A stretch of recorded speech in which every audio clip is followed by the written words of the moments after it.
नमस्कार दोस्तों, मैं मनदीप जावलान, डायरेक्टर वन्या कंसल्टेंसी। तो आज बात करेंगे लॉटरी वीज़ा के बारे में। बहुत सारे बच्चों के कल मैसेज आए, मेरे पास मेल भी आई है कि जो ये ऑस्ट्रेलिया की लॉटरी वीज़ा चला हुआ था 15 जुलाई तक, जिन्होंने लॉटरी डाली है उनका कल 16 जुलाई को रिजल्ट आया था। तो बहुत सारे बच्चे मेरे पास मेल कर रहे हैं, मैसेज कर रहे हैं कि सर हमारी चेक करना, हमारी लॉटरी नहीं आई, हमारे पास मेल नहीं आई। मैंने जिसका भी अप्लाई किया है, मैंने उनके ईमेल अकाउंट बना के उनके पास आईडी पासवर्ड भेज रखे हैं। तो आप सबसे पहले वहां चेक करो। कल भी मैंने वीडियो में बताया था कि आपके पास अगर रिसीव्ड दिखा रहा है तो आपकी लॉटरी में अभी नाम नहीं आया, और अगर आपके पास सिलेक्ट दिखा रहा है तो आपका लॉटरी में नाम आ गया है, आप आगे का प्रोसेस स्टार्ट कर सकते हैं। और जो भी मेरे पास अपडेट आती रहेंगी मैं इस चैनल पे आप लोगों को बताता रहूँगा। तो इस चैनल को सब्सक्राइब करके रखें, जो भी आगे अपडेट होंगी आप यहाँ से पता कर सकते हैं। आज बात करेंगे लॉटरी वीज़ा के अंदर क्या क्या डॉक्यूमेंट्स हैं, क्या इसका प्रोसेस है, उसके बारे में। तो सबसे पहले लॉटरी वीज़ा के जो डॉक्यूमेंट है उसकी बात कर लेते हैं हम। सबसे पहले रिक्वायरमेंट करते हैं पीसीसी की। तो मैंने पहले भी एक वीडियो बनाई है कि आप पीसीसी करवा के रखें, क्योंकि जो लॉटरी वीज़ा की अपडेट है वो 16 जुलाई को अपने पास आई है और इसका टाइम आपके पास सिर्फ 28 दिन का है। तो आपको पीसीसी दोनों अप्लाई करनी है, एक पासपोर्ट वाली, दूसरी जो अपनी पुलिस स्टेशन से होती है। अगर मान लो आपकी फाइल प्रोसेस हो रही है और उस बीच में आपका पासपोर्ट वाली जो पीसीसी है वो क्लियर होके आ जाती है तो आप वो लगा दो, वरना पुलिस स्टेशन वाली लगा दो।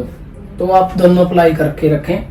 दूसरी बात है क्वालिफिकेशन की, कि कुछ बच्चे मेरे पास मैसेज कर रहे हैं सर हमारी तो डिग्री 2 साल की हुई है, मेरी तो पास डिग्री नहीं है, मेरे को क्या करना चाहिए, क्या नहीं करना चाहिए।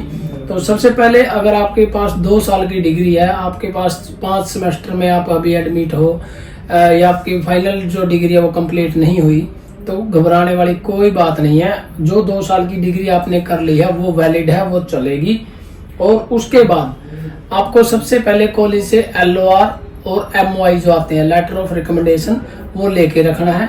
MOI वो बच्चे ले सकते हैं जिन्होंने इंग्लिश मीडियम से स्टडी की है।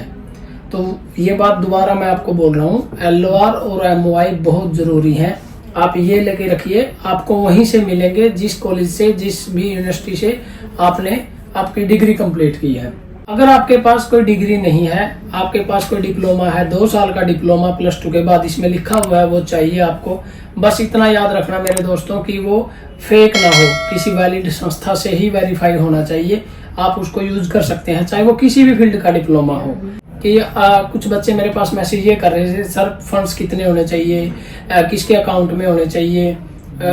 तो मैं बता रहा हूँ आपको, 5000 जो है एक फंड्स चाहिए हमें, 1000 उससे अलग चाहिए, टोटल 6000 फंड्स चाहिए। लेकिन मैं आपको रिकमेंड करूंगा आप अपने अकाउंट में कम से कम 7000 फंड्स रखिए, ऑस्ट्रेलियन डॉलर, लगभग 4.5 या 5 लाख के आसपास रुपए बनेंगे। तो आप इतने अपने खुद के अकाउंट में रखिए, आपके फादर मदर के अकाउंट में मत रखना, आप खुद के अकाउंट में उसको रख सकते हैं।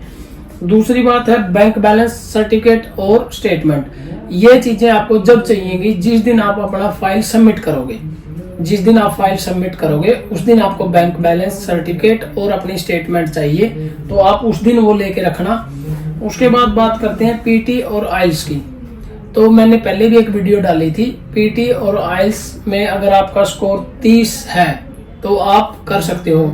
आइल्स में 4.5 बैंड और पीटी में 30 अगर नंबर आपके पास है तो वो चलेंगे। लेकिन आपको एक बात याद रखनी है दोस्तों, कि जो पीटी का या फिर आइलेट्स का जो स्कोर है, जिस दिन आपने लॉटरी डाल ली थी उससे 1 साल के बीच का वो होना चाहिए, क्योंकि पीटी और आइलेट्स 2 साल के लिए वैलिड होती हैं। अगर आपकी 1 साल से ज्यादा हो गई है तो वो नहीं चलेगी, सिर्फ 1 साल के अंदर अंदर का आप उसको यूज कर सकते हैं। उसके बाद आता है मेडिकल। अब मेडिकल होएगा, मेडिकल आपने करवाना है, मेडिकल इसके लिए बहुत जरूरी है, और वो आप चंडीगढ़, मोहाली, दिल्ली किसी भी हॉस्पिटल से करवा सकते हैं। उसका एक प्रोसेस होता है, वो प्रोसेस फॉलो करके आप मेडिकल करवा सकते हैं। तो मैसेज आए थे कि हमारे पास ना गैप ज्यादा है, हम इसको कैसे फिल करें। मैं एक बार फिर आपको बोल देता हूँ, अगर गैप ज्यादा है तब भी आपका वीजा आएगा, लेकिन आप फेक डॉक्यूमेंट मत यूज करना। अगर आप एग्रीकल्चर कर रहे हो, कुछ बच्चे काम कर रहे हैं कहीं पे, तो वो उसको वेरीफाई कर सकते हैं, अपनी फाइल में उसको वेरीफाई करवाना है कि ऐसे हम ये काम कर रहे हैं। तो फेक डॉक्यूमेंट मत लगाना, वीजा बैन हो जाएगा। तो प्लीज फेक के चक्कर में मत रहना। बाद मैं आपको बता दूं 2-3 मैसेज ये भी आए थे कि हम अपनी शादी शो कर सकते हैं, हम मैरिड हैं, हम उसको शो कर सकते हैं। नहीं, बिल्कुल आप अगर मैरिड हो तो आप उसको शो कर सकते हो फाइल में, लेकिन एक बात याद रखना, आपका स्पाउस आपके वीजा पे नहीं जा सकता, आपके साथ नहीं जा सकता।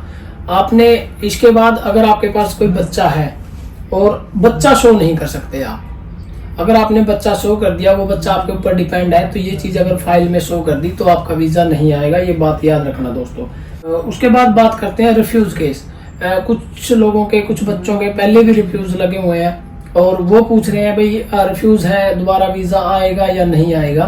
बिल्कुल, रिफ्यूज होने के बाद भी आप लॉटरी वीजा अगर आपने डाला है, उसके अंदर आपका नाम आया है, तो आप वीजा ले सकते हैं। बेशर्ते ये है कि आपने उसको वेरीफाई करना है कि किस वजह से रिफ्यूज आया, आपके पास उसकी डिटेल होनी चाहिए। इंश्योरेंस कोई जरूरी चीज नहीं है इसके लिए।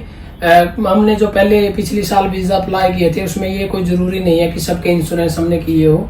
जो मैक्स वीजे थे उनके अंदर इंश्योरेंस जरूरी है, लेकिन इसके अंदर में इंश्योरेंस कोई जरूरी नहीं है। हाँ, फिर भी हेल्थ इंश्योरेंस आप करवाना चाहते हैं तो वो एक बहुत बढ़िया चीज है, आप उसको करवा सकते हैं। जब भी आपका वीजा आए तब भी आप उसको करवा सकते हैं।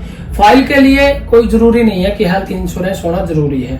उसके बाद आपके इसके अंदर एक पासपोर्ट साइज फोटो लगेगी, उसका बकायदा साइज मेंशन होएगा भी इस साइज की आपने वो फोटो देनी है, व्हाइट बैकग्राउंड में देनी है या कैसे।